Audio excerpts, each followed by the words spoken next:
Para 4 vjetëve ka nis lufta e Rusisë e Ukrainës, para 7 ditëve ka nis lufta e Amerikës e Izraelit kundër Iranit, e njëkohësisht e Iranit kundër shteteve arabe, kurse çka kena mësu na deri tash është kjo, që s'kena të bojna me dy luftat ndame, po me një luftë që zhvillohet në 2 fronte.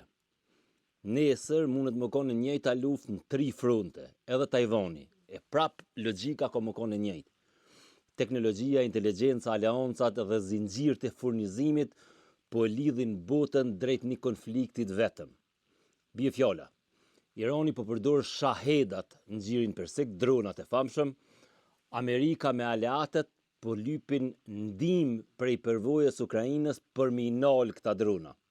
Ndërkohë Rusia i ka dhënë Iranit informacion që mundet me i godit asetet amerikane në rajon. Prandaj pyetja kryesore sot nuk duhet me kanë kush po hupe, kush po fiton, po çka kena mësu deri tash prej këtyne 2 luftave. Kena mësu diçka shumë më të madhe se sa vet lufta. Kena mësu që luftat në shekullin 21 nuk janë më të ndame, që të luftat strategjike. Nuk është më një luftë në Ukrainë e njën lindjet mesme e ndoshta nesër një tjetër në Tajvan. Janë një luftë në disa fronte. Gjithnjë ma shumë po doket që kena të bojmë në frontet ndryshme. Fronti i parë Ukraina para 4 vjetëve. Fronti i dytë lindja mesme, Irani, gadishulli arabik ose gadishulli persik. Nesër mundet me u hapë edhe fronti i tretë. Ama arma është e njëjta. Logjika është e njëjta. Aleancat janë pothuajse të njëjta. Ndryshojnë vetëm aktorët lokal. Mësimet e luftës po qarkullojnë edhe po barten prej një fronti në frontin tjetër. Mjafton me i pa dronat. Për vite me radhë, shahedi iranian o bon simbolit merrit në Ukrainë.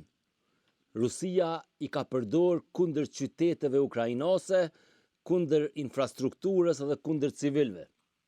Tash e njëjta logjik po shfaqet në xhirin persik.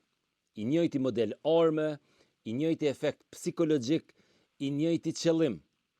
Me lodh mbrojtjen ajrore, me rrit panikun, me ul kostën e sulmit, me i rrit shpenzimet e mbrojtjes. Ky është ndoshta mësimi më i madh i 7 ditëve të fundit. Lufta moderne nuk po udhhiqet më vetëm nga armët e sofistikume, po nga arma mjaftueshëm e mirë, mjaftueshëm e lirë, edhe që ka shumë. Një dron që kushton pak e detyron kundërshtarin me reagu me sisteme që kushtojnë shumë, me raketa që kushtojnë shumë. Një armë e lirë e konsumon një mbrojtje të shtrejtë. Një teknologji relativisht primitive e sfidon një superfuqi, një avion të shtrejtë. E kjo nuk është më veç teori. Kjo tashme po shihet edhe në praktik.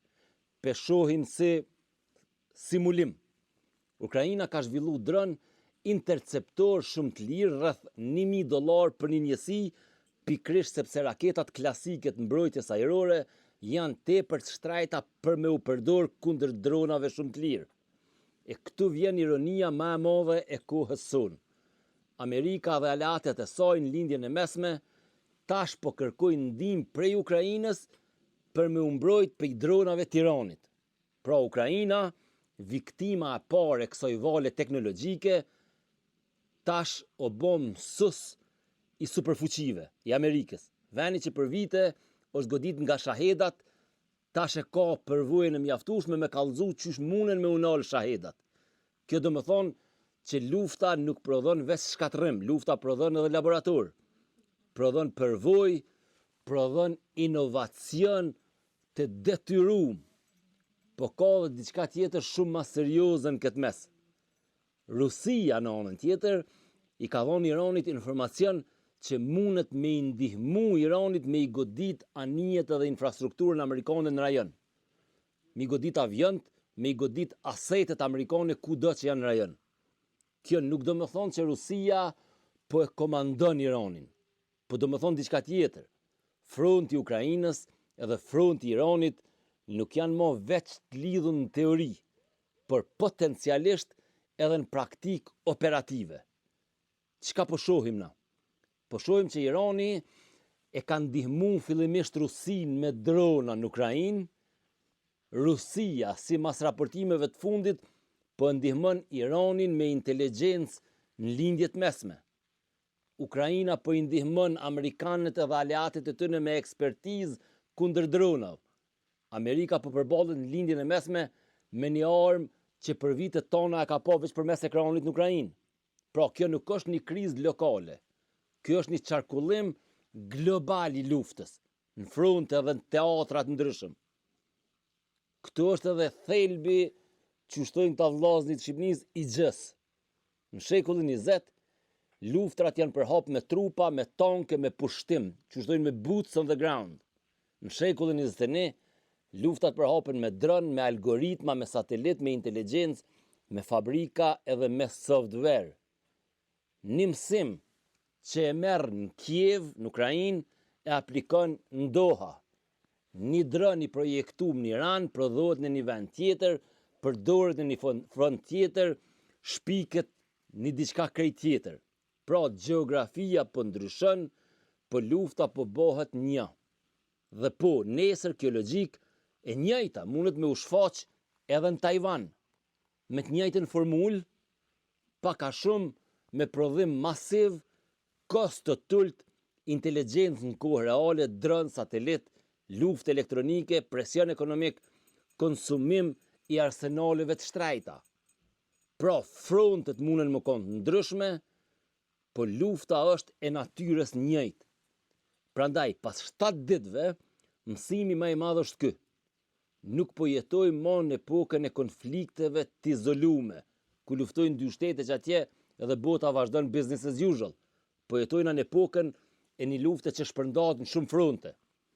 Sot Ukraina e lindja mesme, nesër ndoshta Tajvani, mas nesër më së dhosh zoti Ballkani, po fijet që i lidhin këto fronte tashme janë qarta, janë drënt, inteligjenca, aleancat, ekonomia e luftës.